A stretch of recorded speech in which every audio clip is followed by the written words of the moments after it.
Para nós como Bonaire, seguro turismo forma parte importante de nossa cadeia econômica. Para nós, podemos também turismo é o pilar econômico de mais grande da isla, não parte de cruzeiro, mas também parte de stay-over tourism.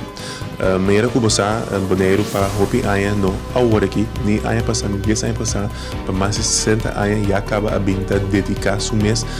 riba lo que nós chama proteção da natureza e também da cultura e meio ambiente. Pensei de mais de 60 anos passar a introduzir o rapport que a papel riba em balança entre o crescimento, balançar groei met behoud van natuur en cultuur. Terceira é visão que agora instalar hopi aí passar promete que o Bonaire também tem desenvolver que está agora aqui riba com por crescer, pero toch manteniendo o caráter autêntico de Bonaire. Então tem o quadro aí, bota mira também último ano aqui que a população a crescer, tem mais gente, zowel de visita, pero também que está viva aqui na tem motivo econômico, pero também motivo na caminho com as coisas Bonaire, como isla que sigue desenvolver com para nós também tem história de turismo,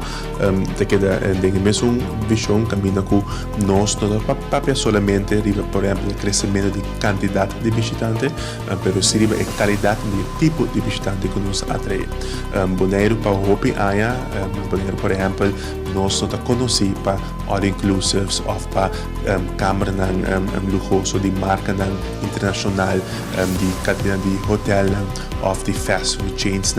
de sobra. Bonaire está conhecendo uma diferente caminha e aspecto minimal, o que nós chamamos de barefoot luxury, está sobressalir. E para que esse também, Bonaire está atrair de uma maneira natural tipo de turista que está consciente de seu meio ambiente e também é em busca de algo diferente. O tipo de turista que está visita Bonaire também que está contribuindo também no desenvolvimento de, por exemplo, diferentes planos de volunteer tourism, que está contribuindo em limpeza, está contribuindo também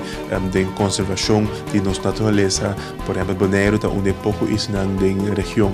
com mais de 60 anos acaba com nós tem o que nós chamamos de Marine Park